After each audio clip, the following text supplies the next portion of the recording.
Do you know what humans call stupid people who can't think for themselves?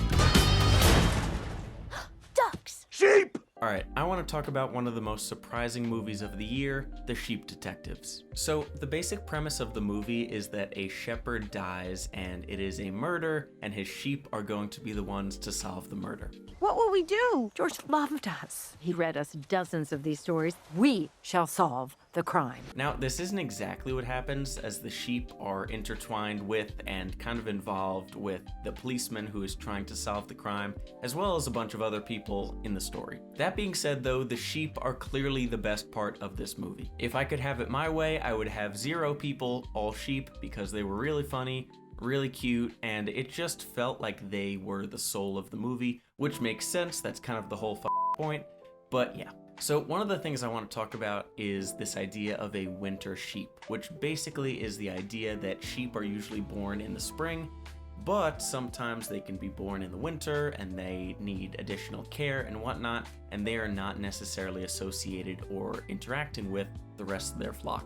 Now this is important because in the movie there are several sheep actually who are these winter sheep, and it is a major point in the movie as this murder mystery is going on, because we need to also take into account what these winter sheep are saying, even if they're not one of us or whatever. And it's this little idea, little theme of discrimination, even amongst sheep, and it is a very wholesome arc that eventually leads to one of these little tiny sheep who has been discarded the entire movie, getting a name at the end and proving to be extremely useful in solving the case, and it is just a really wholesome aspect of the movie. It's also revealed that our big Sebastian, this black sheep with the horns who is seemingly larger than everybody else and kind of isolated, was a winter sheep himself, which is part of why he's so isolated.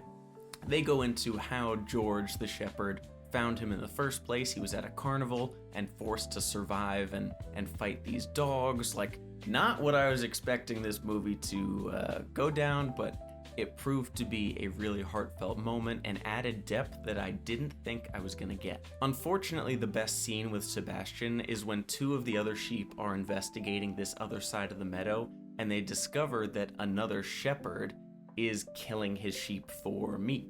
These 2 other sheep end up being discovered by these guard dogs, and Sebastian is the one who saves them by fighting off the dogs. Unfortunately though, he is dying and hurt, and this is when one of the sheep learns that sheep actually die, which leads me to the major point of the movie, which is that sheep choose to forget. Now, is that a real thing? I'm gonna go probably not, but the idea in this movie is that sheep are just followers, right? They're dumb and whatnot. But the truth is the sheep are doing it to themselves. It is out of comfort. It is out of protecting themselves from the emotional turmoil of loss and death and the harsh realities of life. In the movie, multiple times they choose to forget, in which one by one they kind of say, okay, 3, 2, 1, let's forget. And they all do, like they're fucking robots or something. And they do this because they want to forget the things that are difficult, the things that cause them emotional turmoil, the things that hurt, the things that cause them pain. They even want to forget George's death, but one of them convinces them not to. A scene that really got to me was the main sheep, Lily. She asks another one whose name is like Mopple or some shit like that, how many deaths have I seen? And he says, too many to count. And it's because they have forgotten. They have chosen to forget. To forget, chosen to forgotten. They have chosen to forget the hard things in life, like death. And so they don't believe in it. They believe that every sheep just goes to sheep heaven and becomes a cloud and whatnot. And that's not how life works. This idea that remembering people, remembering sheep, remembering the good and the bad is what life is all about. Because yes, even though it is hard, we have to remember what happens in our life. You can't just be a mindless blob, and that's not what living is really about. It is about remembering and doing the people that you love justice, especially when it means preventing bad things from happening yet again. So yeah, the choosing to remember thing really fucking got my heart. That was probably the best aspect of the movie for me, because again, They are sheep. That's the whole shebang. Another moment I especially loved was when George appeared in like this fantasy, which I have no problem with. You know, I mean, this is fantasy in and of itself. The sheep are talking, you know, like obviously no shit. But Lily is about to forget. She says, I can't do this. It is too hard. She is tasked with figuring out this murder and she just can't do it.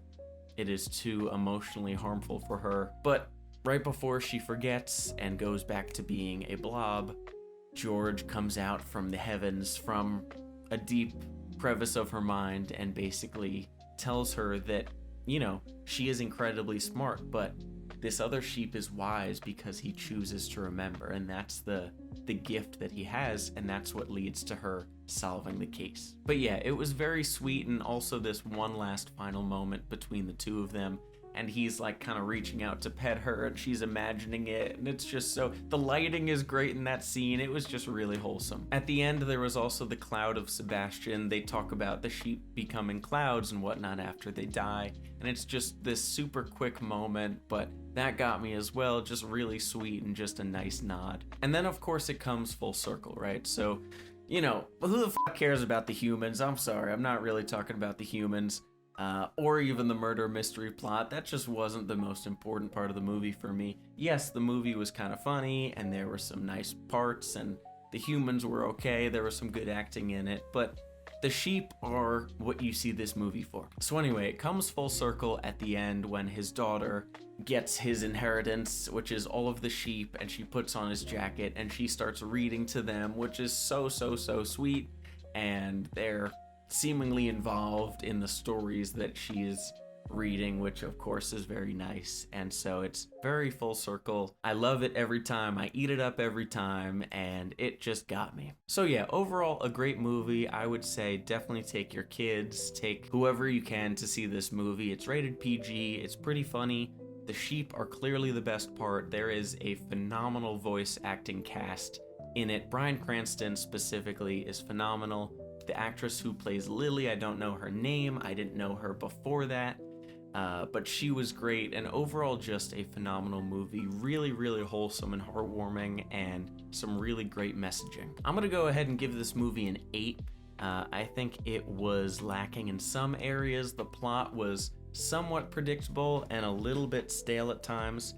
The sheep definitely carried, no shit, but you know, I think the humans could have pulled their weight a little bit more. I think the writing was mostly good. I think they didn't explain some concepts to the best of their ability. But overall, I think a really solid movie, definitely really heartwarming, and again, gets you in the feels. I have a phenomenal picture of my girlfriend who cried. I'm totally gonna put that in this video. So yeah, you will sob if you're an emotional person. Just a really wholesome, heartwarming movie. I highly recommend you see it. But yeah, thanks so much for watching. Love you guys very much, and I'll see you next time.